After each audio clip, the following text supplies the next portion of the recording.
Good morning बच्चों। कैसे हो?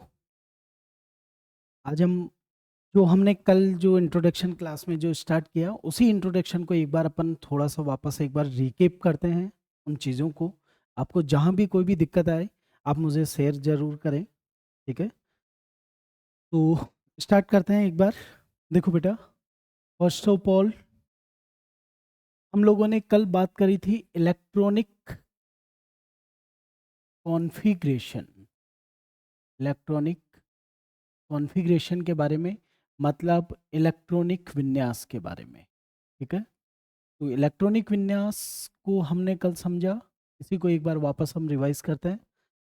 तो इसके लिए मैंने आपको क्या बताया था बेटा, सबसे पहले आपको इसको समझने के लिए हमने कुछ ऑर्बिटल्स को, कुछ एनर्जी लेवल्स को हमने यहाँ पर इस तरीके से डायग्रामेटिक रूप में हमने इसको प्रदर्शित करा। सबसे पहले 1s। देखो बेटा, आपको पता है कि हमारे केमिस्ट्री में एनर्जी लेवल एनर्जी लेवल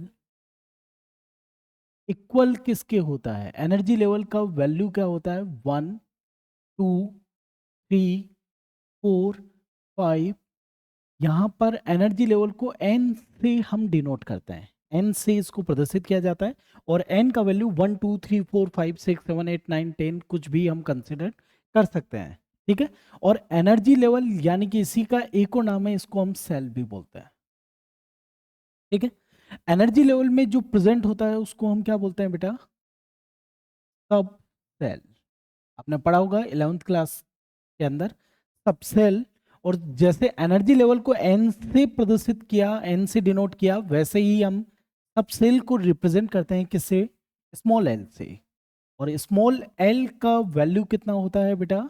इसका वैल्यू होता है 0, 1, 2, 3, 4 एटसेट्रा। ठीक है, और सबसेल में जो प्रेजेंट होता है उसको हम बोलते हैं बेटा ऑर्बिटल। क्या बोलते हैं? ऑर्बिटल। और ऑर्बिटल में जो प्रेजेंट होता है वो होता है इलेक्ट्रॉन। अब आप बोलोगे सर कल तो हमने इसके बारे में बात ही नहीं करी। अब ये क्यों समझा रहा हूँ? उस चीज को समझने के लिए और आगे की जो टॉपिक्स हम बात करने वाले हैं उनको समझने के लिए ये आपके लिए बहुत इंपॉर्टेंट होने वाला है। तो समझते हैं, यहाँ पर कोई भी एटम में यानी कि कोई भी परमाणु में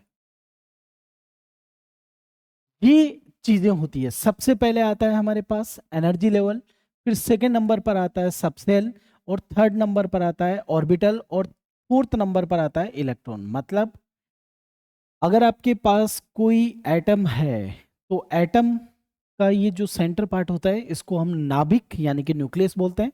और इस न्यूक्लियस के चारों तरफ ये होता है एनर्जी लेवल, जिसको हम हिंदी में बोलते हैं ऊर्जा स्तर। क्या बोलते हैं बेटा? ऊर्जा स्तर। ये ऊर्जा स्तर है, एनर्जी लेवल यानी कि ऊर्जा स्तर। इसको बोला जाता है फर्स्ट एनर्जी लेवल। क्या बोलते हैं बेटा? First energy level. ये फर्स्ट एनर्जी लेवल है, फिर इसके बाद में ये सेकंड एनर्जी लेवल, ये थर्ड एनर्जी लेवल, ऐसे ही ये फोर्थ एनर्जी लेवल। ठीक है,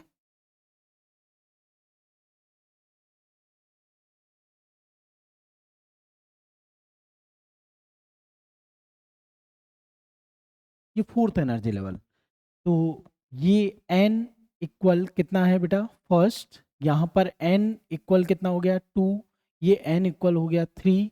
ये n इक्वल हो गया 4 के। मतलब पहला ऊर्जा स्तर, दूसरा ऊर्जा स्तर, तीसरा और चौथा। ये है हमारे ऊर्जा स्तर यानी कि एनर्जी लेवल 1, 2, 3, 4, 5। ठीक है, और इन ऊर्जा स्तर में जो होता है उसको हम क्या बोलते हैं? सबसेल। मतलब फर्स्ट एनर्जी लेवल में क्या होगा बेटा? एस। इसीलिए हमने यहाँ पर क्या लिखा? 1s। फर्स्ट में केवल एक ही होता है एस, सबसेल। ठीक है, तो 1s। और 1s के बाद में आता है सेकेंड एनर्जी लेवल, और सेकेंड आते ही हम यहाँ पर लिखते हैं 2s। अब 2s, n का वैल्यू कितना है बेटा यहाँ पर? 2। तो s के साथ साथ यहाँ पर आएगा pb। ठीक है, तो 2s और and 2p। Then third energy level में क्या आएगा बेटा? 3s। n का वैल्यू कितना है? 3। तो यहाँ पर तीन सबसे होंगे, s होगा, p होगा और d होगा। n का जितना वैल्यू होता है उतने ही उसके पास क्या होता है? Number of subshell. n का वैल्यू 1 है तो एक ही सबसेल हुआ s, और n का वैल्यू जब 2 है तो यहाँ पर 2s और 2p दो होंगे, और n का वैल्यू जब 3 होगा तो 3s 3p और 3d। ऐसे ही n का वैल्यू अगर 4 होगा तो क्या बनेगा, 4s 4p 4d and 4f। ठीक है, ऐसे ही ये चलता जाता है बेटा। Next 5s 5p 5d 5f और g अभी तक काम में नहीं आ रहा हमारे पास, क्योंकि हमारी पीरियोडिक टेबल में 4 ही पार्ट है बेटा, S block, P block, D block और एफ ब्लॉक। सबसे पहले हम इलेक्ट्रॉन किस में भरते हैं, 1s में। ठीक है, और 1s के बारे में हमने कल बात करी थी कि maximum number of electron, maximum number of electron S 1s का हो, 2s 3s 4s कोई भी हो, मैक्सिमम 2 से ज्यादा इलेक्ट्रॉन नहीं भर सकते हम इसमें। p कोई से भी एनर्जी लेवल्स हो, इसमें 6 से ज्यादा इलेक्ट्रॉन नहीं भरते, और d कोई सा भी हो, इसमें 10 से ज्यादा इलेक्ट्रॉन नहीं आता, और f कोई भी हो, इसमें 14 से ज्यादा इलेक्ट्रॉन नहीं भरते हम। ठीक है, तो सबसे पहले इलेक्ट्रॉन किस में जाता है, इसीलिए 1s में। 1s के बाद में इलेक्ट्रॉन जाता है किस में बेटा, 2s में। ठीक है, तो इसको एक बार हम समझते हैं आगे। इलेक्ट्रॉन्स को हमने कल यहाँ पर भरा था, भरने के साथ साथ हमने इनको यूज भी किया साथ में इलेक्ट्रॉनिक कॉन्फ़िगरेशन को। तो एक बार समझ, देखो बेटा, सबसे पहले हमने इलेक्ट्रॉन किस में भरा, 1s में। सबसे पहले इलेक्ट्रॉन भरा 1s में। 1s में क्यों भरा, क्योंकि सबसे कम ऊर्जा किसकी होती है, सबसे कम एनर्जी किसकी होती है, 1s की। सबसे पहले इलेक्ट्रॉन उसमें जाता है जिसकी ऊर्जा सबसे कम होती है, तो सबसे पहला इलेक्ट्रॉन 1s में। 1s के बाद में जाएगा किसमें, 2s में। जब तक 1s पूरा नहीं भरेगा बेटा, मतलब मैक्सिमम इलेक्ट्रॉन जब तक 2 नहीं आएगा, तब तक 1s से आगे इलेक्ट्रॉन नहीं भर सकते हम। ठीक है, तो 1s पूरा भरने के बाद में 2s में जाएगा, 2s के बाद में इलेक्ट्रॉन जाएगा किसमें, 2p में। इसीलिए मैंने इंक्रीजिंग ऑर्डर लिखा है यहाँ पर। 1s से ज्यादा एनर्जी किसका है, 2s का। 2s से ज्यादा एनर्जी किसका है, 2p का। 2p पहले भरेगा, 2p के बाद में भरता है कौन, 3s। तो यहाँ पर लिखो 3s। 3s के बाद में इलेक्ट्रॉन किस में जाएगा बेटा, 3s कंप्लीट होने के बाद में 3p में। तो यहाँ पर आपको लिखना है 3p। 3p के बाद में नेक्स्ट इलेक्ट्रॉन किस में आएगा बेटा, 4s में। यहाँ पर लिखो 4s। 4s के बाद में 4s जब पूरा भर जाएगा तो इलेक्ट्रॉन किस में जाएगा बेटा, 3d में। ठीक है, ये 3d। ठीक है, ये इस तरीके से आपको इलेक्ट्रॉन्स को आगे भरते रहना है। जैसे ही इसमें 10 इलेक्ट्रॉन हो जाएगा, पूरा भर जाएगा, फिर इलेक्ट्रॉन जाएगा 4p में, 4p। और 4p के बाद में इलेक्ट्रॉन किस में जाएगा बेटा, 5s में। अब इसको एक बार हम समझते हैं कि सर ये इंक्रीजिंग ऑर्डर एनर्जी का कैसे हुआ, ऊर्जा का ये बढ़ता हुआ क्रम कैसे हुआ, कि सबसे पहले इलेक्ट्रॉन 1s में ही क्यों भरा, फिर 2s में क्यों भरा, फिर 3s में क्यों भरा, 2s में पहले क्यों नहीं भरा हमने। तो इसको समझने के लिए हमें एक बार थोड़ा सा हम समझते हैं। यहाँ पर एक केमिस्ट्री के अंदर हमारे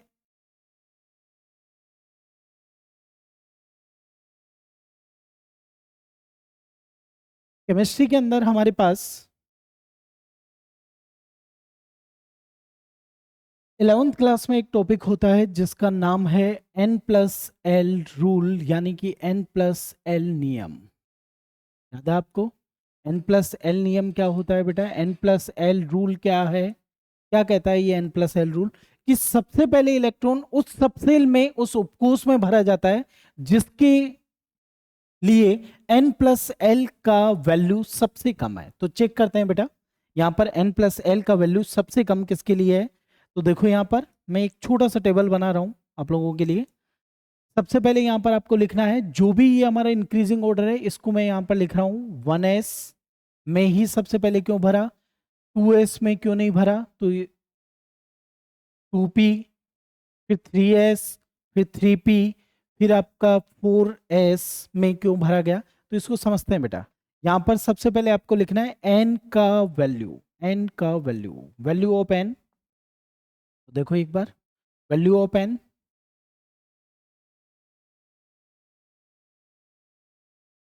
आपको यहाँ पर वैल्यू ऑफ n लिखना है। तो n का वैल्यू कितना है बेटा, देखो इधर s के पहले जो न्यूमेरिकल नंबर लिखा हुआ है, जो गणितीय अंक लिखा हुआ है, वो कितना है 1। तो n की जगह पर यहाँ पर लिखना है 1। 2s के लिए बताओ, n का वैल्यू कितना होगा 2, तो यहाँ पर आपको लिखना है 2।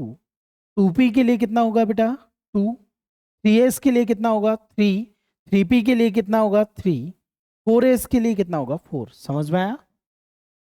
ऐसे ही अब आपको यहाँ पर लिखना है l का वैल्यू, l का वैल्यू या वैल्यू ऑफ l। देखो एक बार, वैल्यू ऑफ l, l का मान क्या होगा? तो l का मान देखो यहाँ पर, अगर आपके पास l का वैल्यू आपको कैलकुलेट करना है तो ये जीरो किसके लिए होता है बेटा? s के लिए। l का वैल्यू जीरो किसके लिए होता है? s के लिए, चाहे 1s हो, चाहे 2s हो, 3s हो, 4s हो, 5s हो, l का वैल्यू हमेशा कितना रहेगा बेटा? s के लिए जीरो। और l का वैल्यू 1 किसके लिए होता है? p के लिए। और l का वैल्यू 2 किसके लिए होगा? d के लिए। 3 किसके लिए होता है? f के लिए। तो ये एस पी डी एफ हमारे पास क्या है बेटा? एस पी डी एफ क्या है हमारे पास यहाँ पर? ये उपकोष है। उपकोष का मतलब सबसेल है। तो एस के लिए एल का वैल्यू कितना हो गया? जीरो। तो देखो बेटा यहाँ पर एल के वैल्यू में एस के लिए एल का वैल्यू कितना रखोगे? जीरो। 2s, तो 2s के लिए भी एस का वैल्यू, एस के लिए एल का वैल्यू कितना होता है? जीरो, तो यहाँ पर भी रख दो जीरो। 2p के लिए, तो 2 के लिए, p के लिए कितना होता है बेटा? p के लिए कितना होता है? 1, तो यहाँ पर पुट कर दो 1। 3s के लिए, s के लिए कितना होता है? पहले पढ़ चुके हैं, 0। 3p के लिए कितना होता है बेटा? p के लिए 1 और s के लिए कितना होता है? 0। तो इनका आपको क्या करना है? टोटल करना है, जिसको हम बोलते हैं n प्लस एल। अब n प्लस एल के लिए क्या करना है बेटा? आपको आपको इसको जोड़ना है, इसका ऐड करना है, एडिशन करना है। 1 प्लस 0 इक्वल कितना हो गया बेटा? 1। ठीक है। अब 2s के लिए 2 प्लस 0 कितना हुआ बेटा? 2 प्लस 0 इक्वल 2। तो कुछ आगे बाद में बात करते हैं, पहले समझते हैं। अभी अभी हमने बात करी थी 1s में ही सबसे पहले इलेक्ट्रॉन क्यों भरा? क्योंकि 1s के लिए n प्लस एल का वैल्यू मिनिमम होता है। तो देखो यहाँ पर 1s और 2s में से सबसे पहले इलेक्ट्रॉन 1s में क्यों भरा गया? क्योंकि इसके लिए n प्लस एल का वैल्यू सबसे कम है, मिनिमम है, यानी कि 1 और 2s के लिए होता है 2। तो सबसे पहले इलेक्ट्रॉन किस में जाएगा? 1s में। ठीक है बच्चा। आगे बात करें 2p के लिए, तो 2p के लिए n प्लस एल का वैल्यू का सम कितना हुआ बेटा? तो 2 प्लस 1 इक्वल 3, 3 प्लस 0 इक्वल कितना हुआ? 3, 3 प्लस 1 इक्वल कितना हुआ? 4, और 4 प्लस 0 इक्वल आया कितना? 4। तो देखो बेटा यहाँ पर ये पहले दो ऑर्बिटल हो चुके हमारे। अब बात करते हैं 2p और 3s के बारे में। तो देखो यहाँ पर 2p और 3s दोनों के लिए n प्लस एल का वैल्यू सेम आ रहा है। और जब n प्लस एल का वैल्यू एक से ज्यादा ऑर्बिटल्स के लिए, यानी कि उपकोषों के लिए अगर समान आता है, तो n प्लस एल नियम क्या कहता है? जब n प्लस एल का मान जब समान होता है तो हम चेक करते हैं किसको? n के वैल्यू को, कि उनमें से जिनके लिए n प्लस एल का वैल्यू सेम आ रहा है उनमें किसके लिए n का वैल्यू सबसे कम है। तो यहां पर देखो 2p के लिए n का वैल्यू कितना है? 2, और 3s के लिए n का वैल्यू कितना है? 3। तो इनमें से सबसे छोटा वैल्यू क्या है? 2। तो सबसे पहले इलेक्ट्रॉन किस में भरेगा? 2p में। 3s में बाद में भरेगा। इसीलिए देखो यहाँ पर 2s के बाद में इलेक्ट्रॉन जाता है 2p में, और 2p के बाद में जाता है 3s में। तो बेटा ये चीज भी आपको याद रखनी है कि सबसे पहले इलेक्ट्रॉन जो हम भरते हैं वो किसके आधार पर भरते हैं? इलेक्ट्रॉनिक विन्यास जो भरा जाता है वो भरा जाता है n प्लस एल नियम के आधार पर। और n प्लस एल नियम यानी कि n प्लस एल रूल क्या कहता है? कि जिसके लिए n प्लस एल का वैल्यू मिनिमम है सबसे पहले इलेक्ट्रॉन उसमें आपको भरना है। और अगर एक से ज्यादा लोगों के लिए n प्लस एल का वैल्यू अगर सेम आ रहा है तो हमें देखना है n का वैल्यू। भाई जिस भी उपकोष के लिए, जिस भी सबसेल के लिए n का वैल्यू मिनिमम आ रहा है सबसे पहले इलेक्ट्रॉन, उसके लिए आपको भरना है यहां पर। ठीक है, क्लियर? तो यहां पर इन दोनों में से 2p और 3s में से सबसे पहले इलेक्ट्रॉन किस में जाएगा? 2p में। फिर जाएगा इलेक्ट्रॉन किस में? 3s में। और 3s के बाद में फिर से देखो यहां पर इन दोनों के लिए जैसे सेम आया हमारे पास वैल्यू, वैसे ही यहां पर भी सेम आ रहा है बेटा। 3p और 4s के लिए n प्लस एल का वैल्यू सेम आ रहा है। तो पहले इलेक्ट्रॉन 3p में जाएगा या 4s में, ये डिसाइड कौन करेगा? इसी का l का वैल्यू। सॉरी इसी का n का वैल्यू, तो n का वैल्यू 3p के लिए कितना है 3 और 4s के लिए कितना है 4, तो 3 और 4 में से मिनिमम वैल्यू क्या है बेटा 3। तो सबसे पहले इलेक्ट्रॉन किस में जाएगा, फिर 3s के बाद में किस में जाएगा 3p में, और 3p के बाद में भरा जाता है किस में 4s में। तो इसीलिए ये सीक्वेंस हमारा इंक्रीजिंग ऑर्डर है किसका, एनर्जी का, ऊर्जा का बढ़ता हुआ क्रम है, मतलब ऊर्जा के बढ़ते हुए क्रम में ही हम इलेक्ट्रॉन्स को भरते हैं। ठीक है बेटा, आगे बढ़ते हैं नेक्स्ट पेज पर।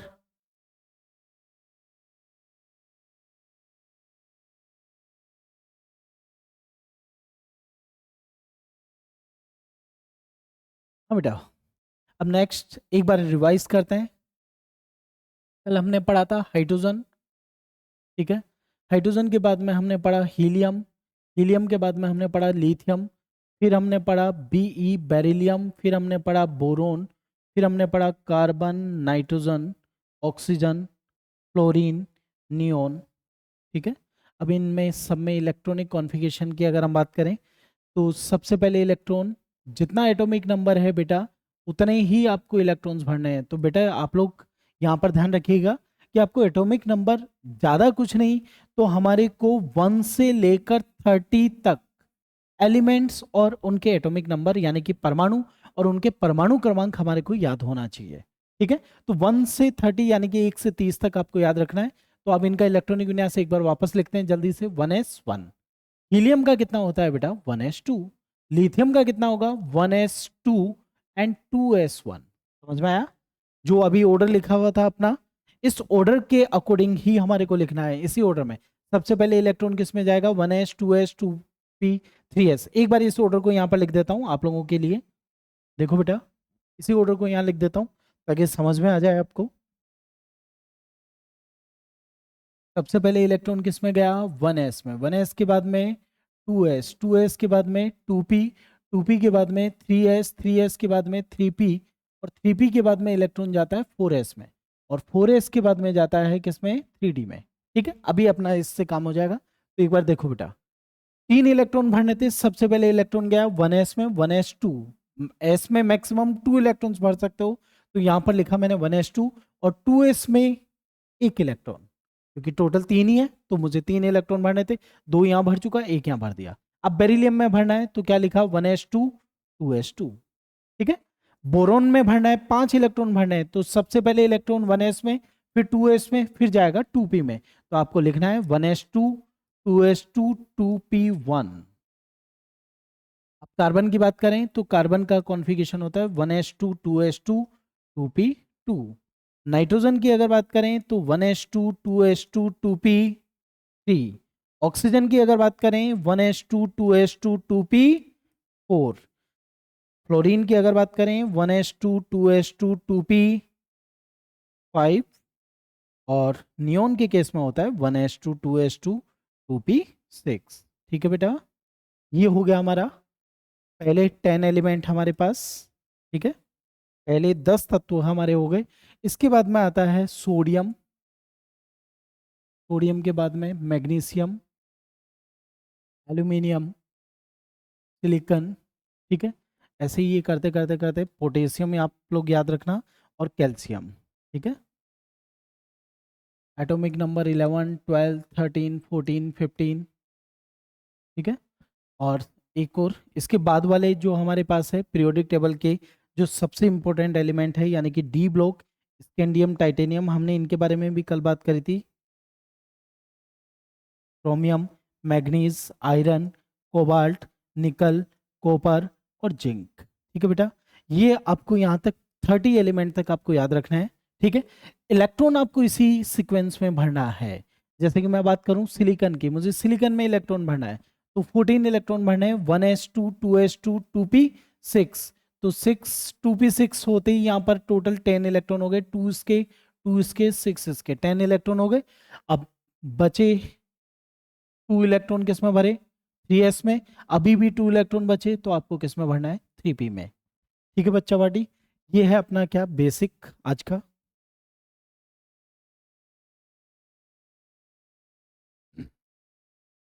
इसके बाद में नेक्स्ट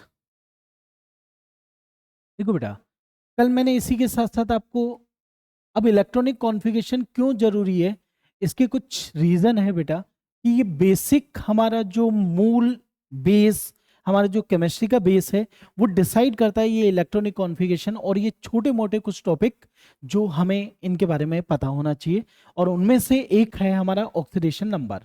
और ऑक्सीडेशन नंबर के बारे में मैंने कल आपको क्या बताया था, इसको हम लोग हिंदी में बोलते हैं ऑक्सीकरण अंक। ऑक्सीकरण अंक या संख्या, ठीक है बेटा।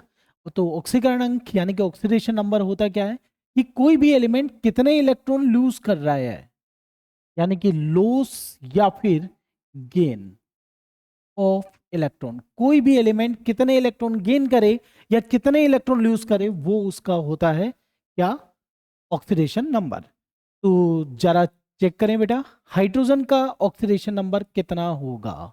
देखो इलेक्ट्रॉनिक कॉन्फ़िगरेशन पढ़ा हुआ है आपका, क्या होता है 1s1। इसके पास कितने इलेक्ट्रॉन है, एक इलेक्ट्रॉन। तो अगर ये एक इलेक्ट्रॉन अगर किसी को दे दे तो इसका ऑक्सीडेशन नंबर कितना होगा, +1। याद है कल मैंने आपको बताया था, अगर इलेक्ट्रॉन लॉस होगा, अगर देगा किसी को, लॉस का मतलब देना, और जब इलेक्ट्रॉन देता है तो उस पर आवेश यानी कि चार्ज क्या होता है, +1। अगर एक इलेक्ट्रॉन दिया तो +1, दो इलेक्ट्रॉन दिया तो +2, तीन इलेक्ट्रॉन दिया तो +3, +4, +5, ऐसे ही चलता जाता है, ठीक है। और अगर इलेक्ट्रॉन अगर गेन कर रहा है, एक इलेक्ट्रॉन गेन किया तो -1, दो इलेक्ट्रॉन गेन किया तो -3, -4, -5, इस तरीके से ये चार्ज बढ़ता जाता है, ठीक है। तो हाइड्रोजन का ऑक्सीडेशन नंबर कितना हुआ, +1 अगर इलेक्ट्रॉन दे रहा है तो, और ले रहा है तो बेटा -1, ठीक है।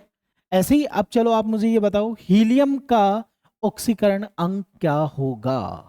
तो हीलियम का ऑक्सीकरण अंक कितना है बेटा, अब बस बहुत अच्छा, हीलियम का ऑक्सीकरण अंक बताओ बेटा।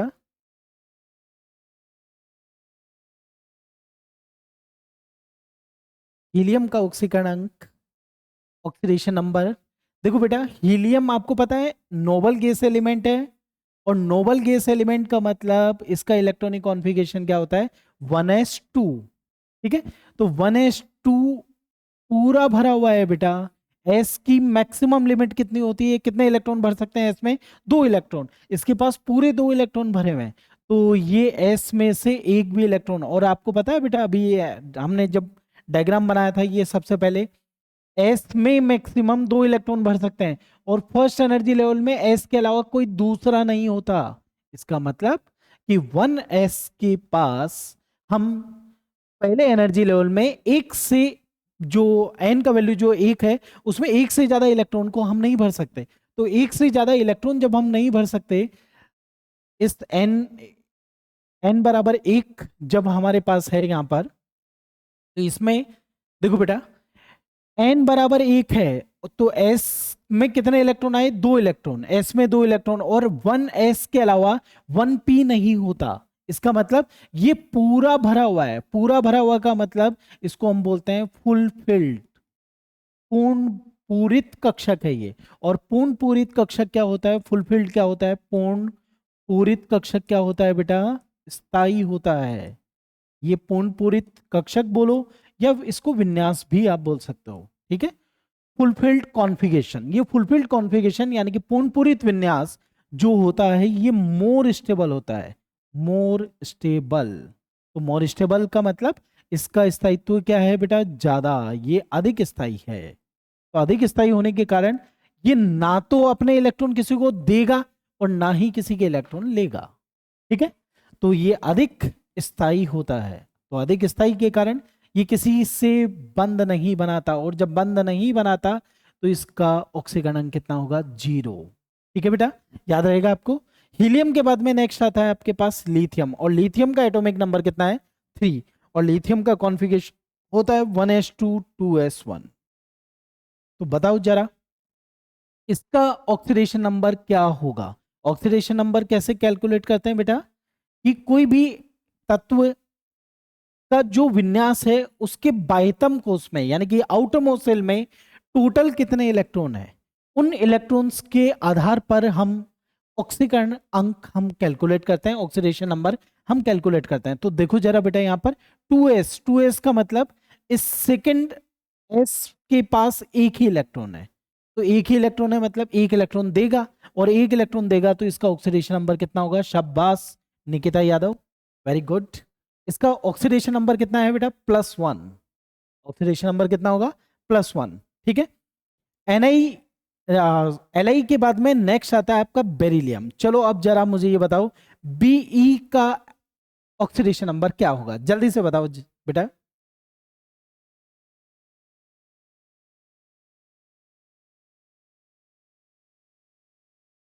जल्दी बताओ बेटा। बीई बेरिलियम का ऑक्सीडेशन नंबर क्या होगा? बेरिलियम एटॉमिक नंबर कितना होता है? 4। शाबाश, वेरी गुड। कुछ बच्चे बहुत ही अच्छा परफॉर्म कर रहे हैं। तो बेटा इसके पास आउटर मोस्ट शेल में कितने इलेक्ट्रॉन है? 2 इलेक्ट्रॉन। तो 2 इलेक्ट्रॉन का मतलब एस के पास एक ही कक्षक होता है, एक ही कमरा होता है। तो एक कमरे में 2 इलेक्ट्रॉन हमारे भरे हुए हैं। तो ये सर अभी आपने बोला था पूरा भरा हुआ जब होता है तो वो पूर्ण पूरित होता है, और पूर्ण पूरित जब होता है तो इलेक्ट्रॉन उसको देना ही नहीं चाहिए। दीपिका पंवार जी थोड़ा सा मिस्टेक कर रहे हो बेटा आप, मेरे कहते ही बदल गए आप। देखिए बेटा यहाँ पर 2s पूरा भरा हुआ है, 1s भी पूरा भरा हुआ था, पर दोनों में कहानी में अंतर है बेटा। 1s पहले ऊर्जा स्तर में फर्स्ट एनर्जी लेवल में s के अलावा दूसरा कोई उपकोष नहीं होता, तो इलेक्ट्रॉन को हम उत्तेजित नहीं कर सकते, यहाँ पर इलेक्ट्रॉन को एक्साइट नहीं कर सकता ये हीलियम, पर ये काम बेरिलियम कर सकता है बेटा। जो काम हीलियम नहीं कर पाया वो बेरिलियम कर सकता है। कैसे? देखो इधर ये 2s है और ये आपका 2p है, तो एक इलेक्ट्रॉन को ये यहां से एक्साइट करके कहां भेज देता है बेटा? 2p के अंदर। तो 2p में तो इलेक्ट्रॉन ही नहीं था, फिर ये एक्साइट कैसे हो गया? तो देखो बेटा सेकेंड एनर्जी लेवल है, सेकेंड एनर्जी लेवल में 2s भी होता है और 2p भी होता है, मतलब इधर देखो एक बार सेकेंड एनर्जी लेवल में 2s भी होता है और 2p भी होता है। इलेक्ट्रॉन नहीं भरा हुआ था पर कक्षक तो था उसके पास उपकोष तो था। इसका मतलब हम इलेक्ट्रॉन को एक्साइट करके उसकी वैलेंसी को बढ़ाने के लिए हम क्या कर सकते हैं बेटा? यहां पर इलेक्ट्रॉन को क्या कर सकते हैं? उत्तेजित कर सकते हैं। तो वो बेरिलियम अपनी ग्राउंड स्टेट से, जीएस का मतलब है ग्राउंड स्टेट, तो ग्राउंड स्टेट से एक इलेक्ट्रॉन को 2p के अंदर भेज दो, तो बेरिलियम जब एक्साइटेड स्टेट में आएगा, उत्तेजित अवस्था में आएगा, तो एक इलेक्ट्रॉन 2s से कहां चला जाएगा बेटा? 2p के पास। अब देखो जरा बेटा यहाँ पर काम की बात, आज एक नई चीज और हम सीखेंगे। यहां पर आपको दिख रहे हैं अकेले सिंगल इलेक्ट्रॉन कितने हैं? सिंगल, सिंगल का मतलब अकेला इलेक्ट्रॉन, एक कक्षक में एक ही इलेक्ट्रॉन, तो इस सिंगल इलेक्ट्रॉन को हम बोलते हैं बीपी इलेक्ट्रॉन। बीपी इलेक्ट्रॉन का मतलब, बीपी का मतलब होता है बॉन्ड पेयर। क्या बोलते हैं बेटा? Bond pair. और एक होता है एलपी, एलपी का मतलब होता है लोन पेयर। ठीक है बेटा। तो बॉन्ड पेयर और लोन पेयर, बॉन्ड पेयर का मतलब है बेटा, इसको हिंदी में बोलते हैं अयुग्मित। देखना बेटा शब्दों पर गौर करना, ज्यादा जोर देने की जरूरत नहीं है यहाँ पर। बीपी का मतलब अयुग्मित, अयुग्मित का मतलब है जिसके पास युग्मित नहीं होता, जो अकेला होता है, सिंगल। तो यहाँ पर सिंगल कौन है? 2s में एक इलेक्ट्रॉन और 2p में पड़ा हुआ दूसरा इलेक्ट्रॉन, तो ये दोनों के दोनों क्या है? बीपी यानी कि अयुग्मित इलेक्ट्रॉन। और आपको पता है बेटा अयुग्मित इलेक्ट्रॉन ही किसमें पार्टिसिपेट करता है? किसमें पार्टिसिपेट करते हैं? बॉन्ड फॉर्मेशन में। बॉन्ड फॉर्मेशन का मतलब बंध निर्माण में। जितने किसी भी परमाणु के पास, किसी भी एलिमेंट के पास जितने उसके पास अयुग्मित इलेक्ट्रॉन होते हैं, जितने बीपी इलेक्ट्रॉन होते हैं, उतने ही वो बॉन्ड बना सकता है। तो बी कितने बॉन्ड बनाता है? 2 बॉन्ड। ठीक है। तो अयुग्मित इलेक्ट्रॉन की संख्या कितनी है उसके पास? 2, यानी कि बीपी इलेक्ट्रॉन 2 होता है। और लोन पेयर, लोन पेयर का मतलब होता है युग्मित इलेक्ट्रॉन। जोड़े कितने हैं बेटा? तो जोड़े आपको दिख रहा है क्या यहाँ पर? जो पहले जोड़ा था उसको तो हमने तोड़ दिया, तो तोड़ने के बाद में आपके पास क्या बचे? 2 इलेक्ट्रॉन, और दोनों के दोनों कैसे हैं? अयुग्मित, मतलब लोन पेयर 0 है यहाँ पर। तो 0 लोन पेयर, इसका मतलब ये 2 बॉन्ड बना सकता है। तो आप लोग ये जरूर ध्यान रखिएगा बेटा, बहुत काम में आएगा और बार बार आपके ये यूज होने वाला है।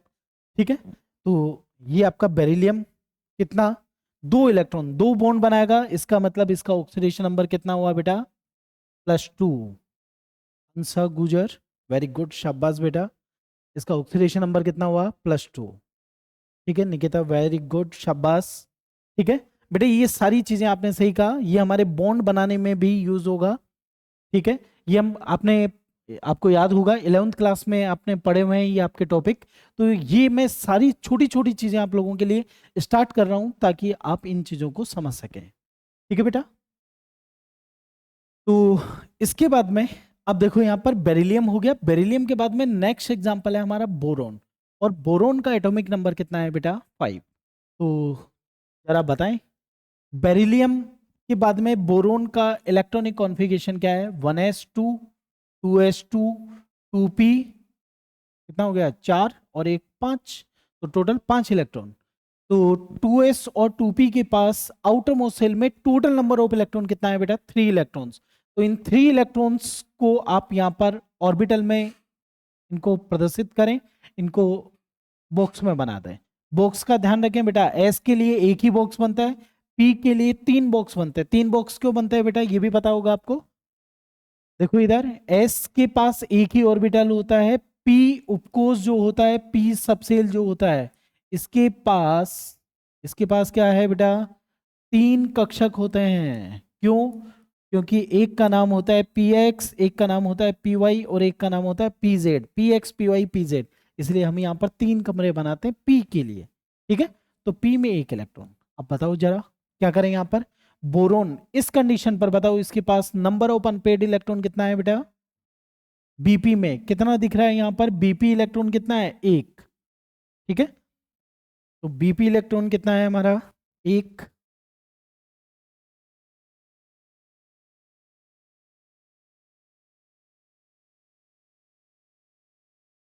तो बीपी इलेक्ट्रॉन कितना है बेटा यहाँ पर, बीपी बराबर 1।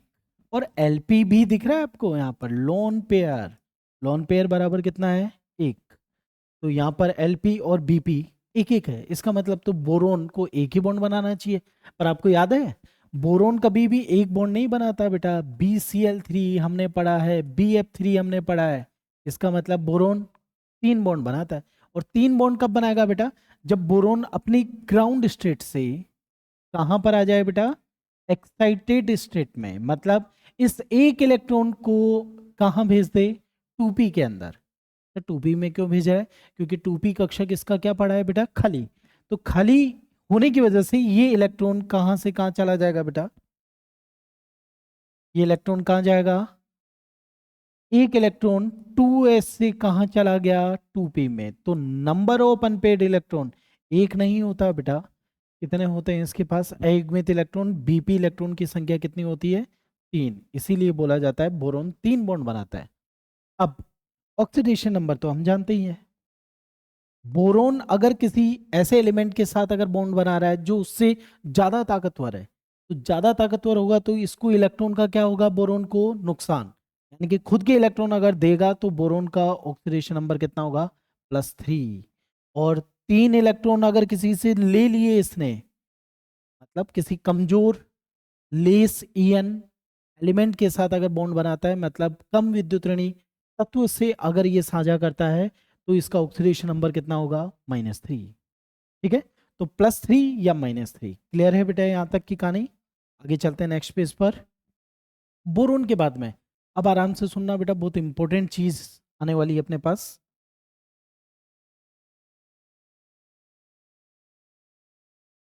देखो बेटा, बोरोन के बाद में आता है कार्बन। और कार्बन के बारे में सब जानते हैं हम, ऑर्गेनिक केमिस्ट्री में और इनऑर्गेनिक केमिस्ट्री में सब जगह पर हमने कार्बन के बारे में पढ़ा है और बचपन से पढ़ते आ रहे हैं। कार्बन कितने बॉन्ड बनाता है, तो कार्बन सबने पढ़ा है, कार्बन चतुर्संयोजी टेट्रावेलेंट होता है, मतलब 4 बॉन्ड बनाता है कार्बन। अब 4 बॉन्ड अगर कार्बन बनाता है तो चेक करें इसका configuration, 1s2, 2s2, 2p2। Outer most shell में कितने इलेक्ट्रॉन है बेटा, 2 और 2 4 इलेक्ट्रॉन। तो इन 4 इलेक्ट्रॉन को कार्बन की ग्राउंड स्टेट में लिखो, केवल आउटर मोस्ट को, अंदर वाले को नहीं लिखना है बेटा। ठीक है, तो 1s को छोड़ दो, तो ये हमने यहाँ पर लिखे 2s के 2 इलेक्ट्रॉन और 2p के 2 इलेक्ट्रॉन। तो 2p के 2 इलेक्ट्रॉन आपको भरने हैं। ये पहला, ये दूसरा। तो देखो बेटा यहाँ पर इस कंडीशन पर बीपी कितने हैं, 2, एलपी कितना है, 1। बीपी 2 है और एलपी 1 है, इसका मतलब फिर तो 2 ही बॉन्ड बनाने चाहिए। पर कार्बन, जब भी हमने देखा कार्बन 4 बंद बनाता है, चाहे वो CH4 में देख लो या फिर आप CO2 में देख लो बेटा। CO2 में कार्बन डाइऑक्साइड 2 बॉन्ड बनाता है, ठीक है। तो यहाँ पर 4 बॉन्ड अगर ये बना रहा है CO2 के अंदर, तो इसका मतलब ये इलेक्ट्रॉन को क्या कर रहा है बेटा, एक्साइट कर रहा है, मतलब उत्तेजित कर रहा है। इस 2s का एक इलेक्ट्रॉन कहाँ चला जाता है, 2p के अंदर, जो कि यहाँ पर खाली है। तो एक्साइटेड स्टेट में कार्बन अपना एक इलेक्ट्रॉन 2s से कहाँ भेज देता है, 2p में। तो नंबर ऑफ अनपेयर्ड इलेक्ट्रॉन कितने हो गए बेटा यहाँ पर, bp इलेक्ट्रॉन कितना हुआ, bp इक्वल 4, 4 bp। इसका मतलब कितने बॉन्ड बनाएगा बेटा, 4 बॉन्ड, यानी कि 4 बॉन्ड फॉर्म करेगा। इसका मतलब इसका ऑक्सीडेशन नंबर, अगर 4 बॉन्ड बनाता है और 4 इलेक्ट्रॉन अगर किसी को देता है, ऑक्सीडेशन नंबर कितना होगा, +4। और 4 इलेक्ट्रॉन अगर किसी की ये ले ले, तो ऑक्सीडेशन नंबर कितना होगा, -4। तो +4 या -4, ठीक है। इसके बाद में नेक्स्ट, कार्बन के बाद में आता है नाइट्रोजन। देखना बेटा यहाँ पर कार्बन से नाइट्रोजन कहानी बिल्कुल अपोजिट है, अच्छे से समझिएगा इसको। 1s2 2s2 2p 3। Outer most shell में कितने इलेक्ट्रॉन है बेटा, 5 इलेक्ट्रॉन, ठीक है। तो नाइट्रोजन की अगर ग्राउंड स्टेट की अगर हम बात करें, यानी कि मूल अवस्था की अगर बात करें, तो इसके बाह्यतम कोष में 2s में 2 इलेक्ट्रॉन है और 2p में 3 इलेक्ट्रॉन है, 3 इलेक्ट्रॉन्स 2p में, ठीक है। अब यहाँ पर क्या करें, उत्तेजित कर सकते हो क्या, देखो जरा एक बार। यहाँ पर इलेक्ट्रॉन उत्तेजित नहीं होते नाइट्रोजन में, क्यों, क्योंकि अगर मैं इस इलेक्ट्रॉन को उत्तेजित करके अगर आगे भेज दूं, यहां से यहां भेज दूं बेटा, तो क्या होगा, देखो जरा। अगर ये इलेक्ट्रॉन यहां से यहां अगर चला गया, तो क्या होगा, यहाँ पर एक इलेक्ट्रॉन आगे चला गया, तो ये पहले भी एक लोन पेयर था और 3 बॉन्ड पेयर थे, इलेक्ट्रॉन को यहां से यहां आगे भी भेजें और फिर उसके बाद में वही अवस्था अगर बनी रहे, तो ये इसमें हमारे को ऊर्जा खर्च नहीं करनी है इस स्थिति में। तो इलेक्ट्रॉन को आपको क्या रखना है बेटा, सेम उसी पोजीशन में आपको रखना है। क्या करें, इस इलेक्ट्रॉन को यहां से आपको हटाना है। तो हटाने के लिए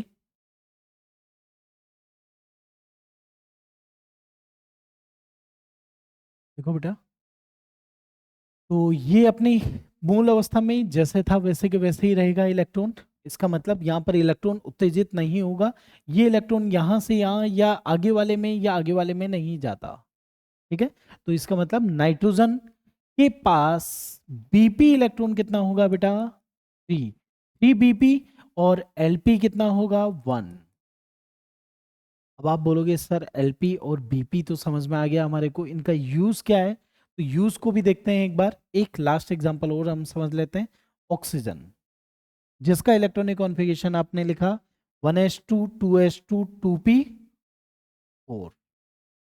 आउटरमोस्ट सेल में कितने इलेक्ट्रॉन है बेटा, 2s में 2 इलेक्ट्रॉन और 2p में 4 इलेक्ट्रॉन। तो ऑक्सीजन अपनी ग्राउंड स्टेट में 2s में 2 इलेक्ट्रॉन्स लेकर बैठा हुआ है और 2p के पास 4 इलेक्ट्रॉन है बेटा, 4 इलेक्ट्रॉन्स। तो यहाँ पर देखो जरा कितने बीपी है बेटा, नंबर ऑफ बीपी कितना है, 2, और नंबर ऑफ एलपी भी कितना है, 2। इसका मतलब 2 LP 2 BP, ठीक है। अब एक बार इन एलपी और बीपी का यूज देखते हैं बेटा, जो कि होता है किसमें, इनकी ज्योमेट्री बनाने में। ये किस तरीके से ये बनते हैं, कैसे ये बॉन्ड बनाते हैं। जैसे कि अगर मैं आपको बोलूं, सबसे पहला एग्जांपल LiCl। LiCl आपने देखा, तो LiCl में लिथियम के पास आउटर मोस्ट सेल में एक ही इलेक्ट्रॉन होता है बेटा, तो एक इलेक्ट्रॉन लिथियम के पास, और क्लोरीन के पास होते हैं आउटर मोस्ट सेल में 7 इलेक्ट्रॉन, 1 2 3 4 5 6 7, ये 7 इलेक्ट्रॉन। सर इसके सामने एक ही क्रॉस क्यों बनाया, क्योंकि बेटा क्लोरीन का जब इलेक्ट्रॉनिक विन्यास जब आप लिखोगे, तो उसके अंदर 3p5, ठीक है, 3s2 3p5। तो 3s2 3p5 में एक अनपेयर्ड इलेक्ट्रॉन होता है, तो अनपेयर्ड को अनपेयर्ड के साथ जोड़ दो, इसको इसके साथ जोड़ा, तो इसके पास यहाँ पर इन दोनों के बीच में बॉन्ड बन गया। ये इसके बचे हुए 3 क्या होते हैं, लोन पेयर। ऐसे ही नेक्स्ट एग्जांपल अगर हम बात करें BeCl2 का, अब BeCl2 का डायग्राम बनाना है, तो BeCl2 कैसे बनाओगे, इसमें बेरिलियम को रखो बीच में,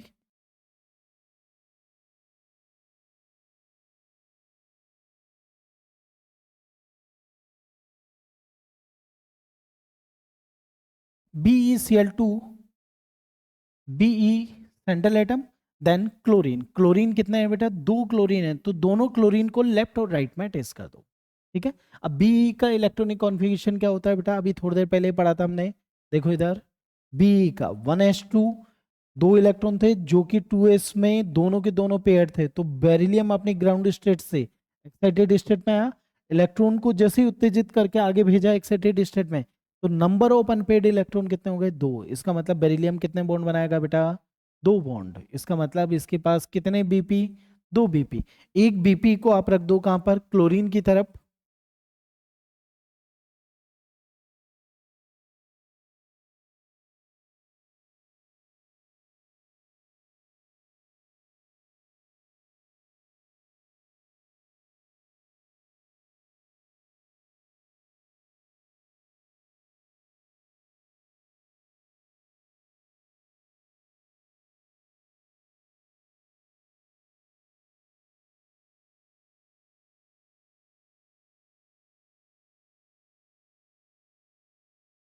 हाँ बेटा, तो बी के पास 2 इलेक्ट्रॉन है, और क्लोरीन का जो कॉन्फ़िगरेशन होता है मैं यहाँ लिख देता हूँ आप लोगों के लिए, ये कॉन्फ़िगरेशन होता है 1s2 2s2 2p6 3s2 और 3p5। देखिए बेटा, आउटरमोस्ट शेल में 7 इलेक्ट्रॉन है, और 7 में से s पूरा भरा हुआ है, 2 इलेक्ट्रॉन है 3s में, और 3p के पास 5 इलेक्ट्रॉन है, और इन 5 में से एक ही इलेक्ट्रॉन कैसा है, सिंगल इलेक्ट्रॉन है, मतलब अनपेड इलेक्ट्रॉन एक है, इसका मतलब क्लोरीन नॉर्मली एक बॉन्ड बनाता है,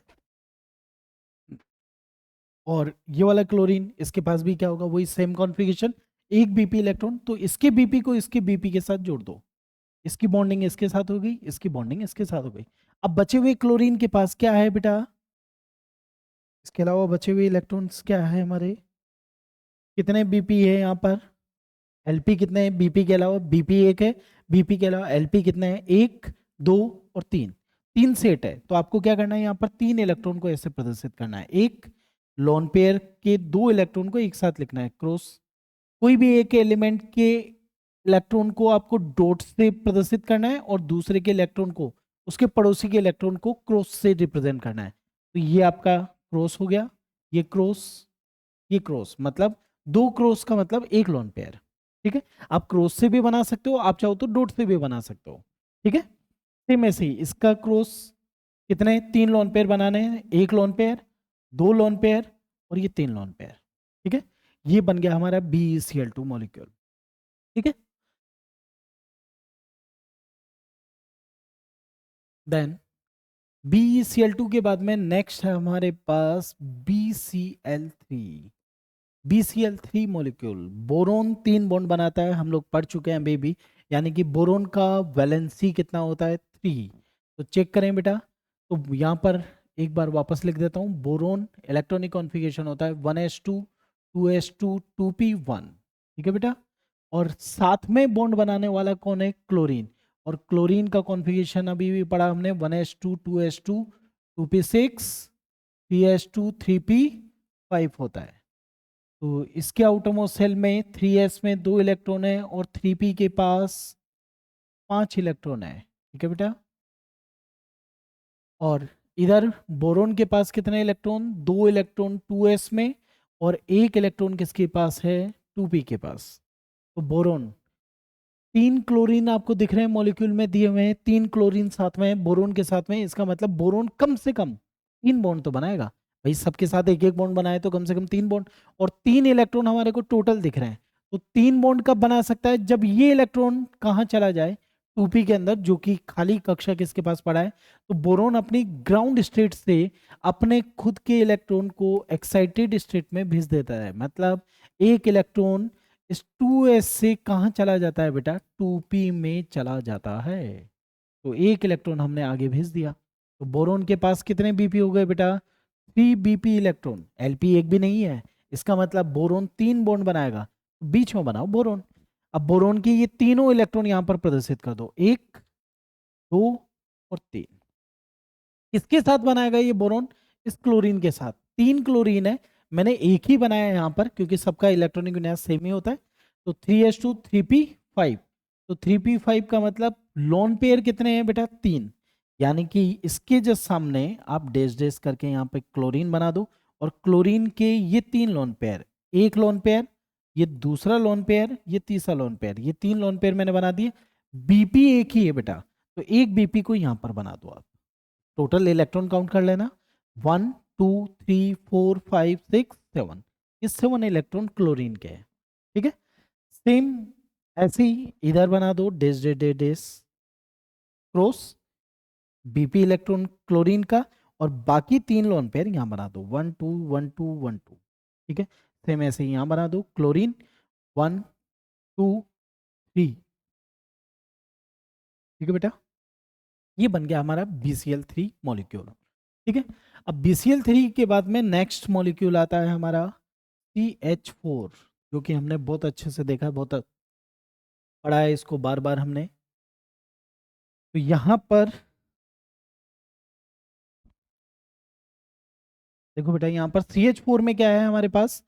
CH4 मॉलिक्यूल में हमारे पास कार्बन सेंट्रल एटम है। तो कार्बन सेंट्रल एटम का कॉन्फ़िगरेशन क्या है? 6 इलेक्ट्रॉनिक कॉन्फ़िगरेशन होता है, 1s2 2s2 2p2। Outermost cell में कितने इलेक्ट्रॉन? 4 इलेक्ट्रॉन, और साथ में कौन है बॉन्ड बनाने वाला? हाइड्रोजन। और हाइड्रोजन के पास एक ही इलेक्ट्रॉन होता है भैया, और 4 हाइड्रोजन है, तो बॉन्ड बनाए इस कार्बन के साथ। तो कार्बन के पास 2s में 2 इलेक्ट्रॉन और 2p में भी 2 इलेक्ट्रॉन है बेटा। तो 4 हाइड्रोजन से कैसे बॉन्ड बनाएगा? तो बॉन्ड बनाने के लिए कार्बन को अपनी ग्राउंड स्टेट से कहां पर आना पड़ेगा? एक्साइटेड स्टेट में। मतलब एक इलेक्ट्रॉन को कहां भेजना पड़ेगा? खाली कमरे में। यहां से इलेक्ट्रॉन कहां जाएगा? इस 2p के अंदर। जब यहां से यहां जाएगा तो यहां पर नंबर ऑफ अनपेयर्ड इलेक्ट्रॉन कितना हो गया बेटा? 4। अब कार्बन 4 बॉन्ड बना सकता है बेटा। तो कार्बन की वैलेंसी कितनी हो गई? 4। और 4 बॉन्ड अगर हाइड्रोजन से बना रहा है बेटा, तो 1 2 3 4, ये चारों के चारों क्या है? कार्बन के 4 अनपेयर्ड इलेक्ट्रॉन हमने प्रदर्शित कर दिए। अब साथ में कौन है? हाइड्रोजन। और हर एक हाइड्रोजन के पास एक एक इलेक्ट्रॉन होता है, एक ही इलेक्ट्रॉन है। तो एक इलेक्ट्रॉन यहाँ पर, इसको इससे जोड़ दो, इसको इससे जोड़ दो, इसको इससे जोड़ दो, और इसको इससे जोड़ दो, चलो, ठीक है। तो सबके इलेक्ट्रॉन्स को हमारे को ऐसे ही यहाँ पर क्या करना है? रिप्रेजेंट करना है। ये बन गया आपका CH4 मॉलिक्यूल, ठीक है। देन CH4 के बाद में नेक्स्ट, अब हम बात करते हैं NS3 के बारे में। NS3 कैसे बनता है बेटा? NS3 बनाने के लिए, अब मैं इलेक्ट्रॉनिक कॉन्फ़िगरेशन यूज नहीं कर रहा, मैं डायरेक्ट यूज करना सिखा रहा हूँ आपको। बीच में बनाओ नाइट्रोजन को, और नाइट्रोजन पर कौन है? साइड एलिमेंट कौन है? हाइड्रोजन। तो 3 बॉन्ड बना दो, 1 2 3, बन गए 3 बॉन्ड। और नाइट्रोजन के पास कितने बीपी इलेक्ट्रॉन होते हैं बेटा? 3 बीपी, 1 2 3, 3 बीपी बना दिए। हाइड्रोजन के पास 3 ही बी, हर हाइड्रोजन के पास 3 हाइड्रोजन है, हर हाइड्रोजन के पास एक एक हाइड्रोजन के पास एक एक बीपी इलेक्ट्रॉन होता है। तो एक हाइड्रोजन का एक बीपी इधर, एक हाइड्रोजन का इधर, एक का इधर, तीनों का। अब इसके अलावा नाइट्रोजन के पास इसके अलावा बचता है एक लोन पेयर। आपको लोन पेयर बनाना है यहाँ पर, ठीक है। तो ये बन गया हमारा NH3 मॉलिक्यूल, ठीक है। NH3 के बाद में आता है नेक्स्ट हमारा H2O मॉलिक्यूल। और H2O का जो स्ट्रक्चर होता है वो कैसा होता है बेटा? हम नॉर्मली इसको ऐसे बनाते हैं, ऑक्सीजन सेंट्रल एटम के पास 2 लोन पेयर होते हैं, और 2 बीपी इलेक्ट्रॉन ऑक्सीजन के पास, हाइड्रोजन के पास एक एक बीपी इलेक्ट्रॉन होता है, तो ये बॉन्डिंग बनाता है। वैसे इसका जो ज्योमेट्री होता है वो कैसा होता है? वी शेप, ठीक है। ये हल्का सा बेंट होता है। बेंट किसकी वजह से होता है? लोन पेयर की वजह से। वो हम आगे बात करेंगे इनके बारे में, ठीक है।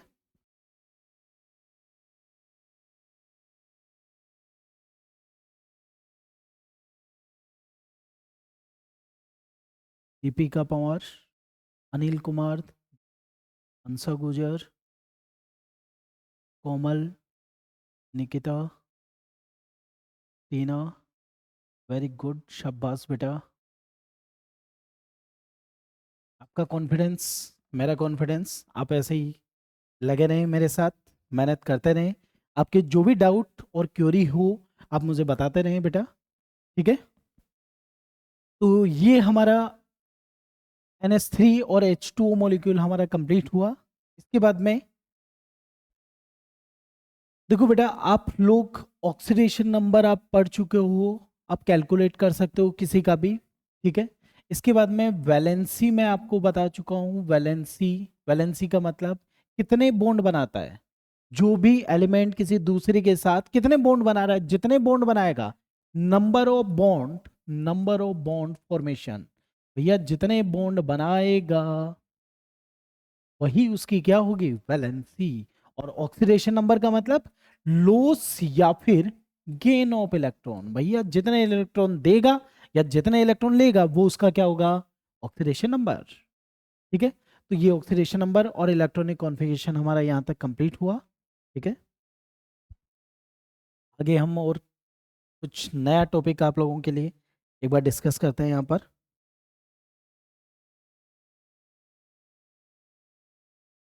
देखो बेटे, ये मैं स्टार्टिंग में आप लोगों से जो टॉपिक एक बार डिस्कस कर रहा हूँ, ये बेसिक टॉपिक्स है कि हमारे को सबको इनके बारे में सबको पता होता ही होता है, ठीक है। तो देखो बेटा, नेक्स्ट टॉपिक हमारा आता है यहाँ पर एक ऑक्सीडेशन और रिडक्शन। वैसे तो ये आपका 11th क्लास में एक अलग से ही आपका चैप्टर है, ऑक्सीडेशन और रिडक्शन, रिडॉक्स के नाम से, ठीक है। मैं ज़्यादा डिटेल में अभी बात नहीं करूंगा, अभी इतना कि हमारा एक बार बेस के लिए हमारा काम हो जाए। तो इधर देखो बेटा, आपको एक तरफ लिखना है ऑक्सीडेशन। ऑक्सीडेशन को हम हिंदी में क्या बोलते हैं बेटा, ऑक्सीकरण। क्या बोलते हैं, ऑक्सीकरण। ये क्रिया है बेटा, ठीक है। ऑक्सीडेशन इज ए प्रोसेस, ये एक प्रोसेस है। और रिडक्शन भी क्या है बेटा, एक प्रोसेस। ये रिडक्शन, ये ऑक्सीडेशन। रिडक्शन के नीचे आपको लिखना है अपचयन, इसको हिंदी में क्या बोलते हैं हम, अपचयन, ठीक है। ये हिंदी इंग्लिश थोड़ा सा आप देख लो।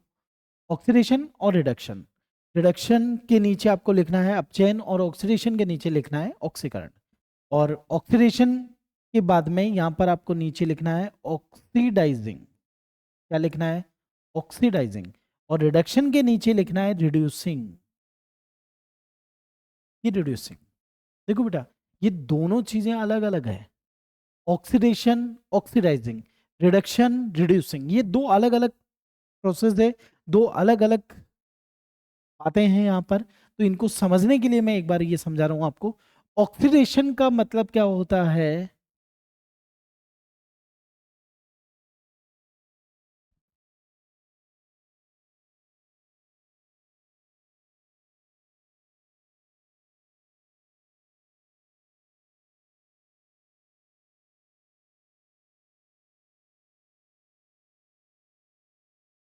हाँ बेटा, तो ऑक्सीडेशन का मतलब क्या होता है बेटा, इसको याद रखना, लॉस ऑफ इलेक्ट्रॉन। ऑक्सीडेशन का मतलब क्या होता है, लॉस ऑफ इलेक्ट्रॉन।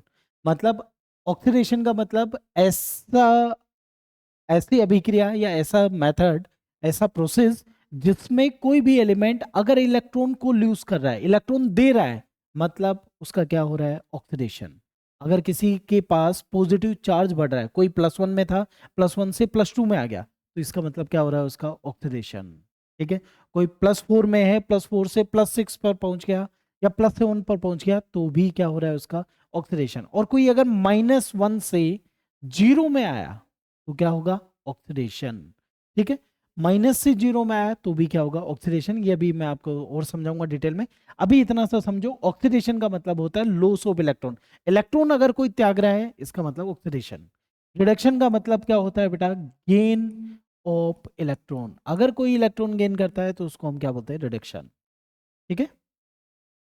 अब कुछ नहीं करना, आपका खेल यहीं तक था समझने का। अब इनको क्रॉस मल्टीप्लाई कर दो, जैसा कि आप सबको पता है। ऑक्सीडेशन का मतलब loss of electron, loss of electron का मतलब जो इलेक्ट्रॉन को लूज करेगा, मतलब वो प्रोसेस क्या हो गया, जो उस काम को करने वाला है उसको हम क्या बोलते हैं, रिड्यूसिंग एजेंट। क्या बोलते हैं बेटा इसको, रिड्यूसिंग एजेंट। ये रिड्यूसिंग एजेंट होता है। जो इलेक्ट्रॉन को लूज करेगा वो क्या होगा, रिड्यूसिंग एजेंट, और जो गेन ऑफ इलेक्ट्रॉन करेगा उसको हम क्या बोलते हैं बेटा, ऑक्सीडाइजिंग एजेंट। ठीक है, ये था आज तक, बाकी हम कल फिर मिलते हैं आप लोगों के साथ। ठीक है, बाय बाय, टेक केयर।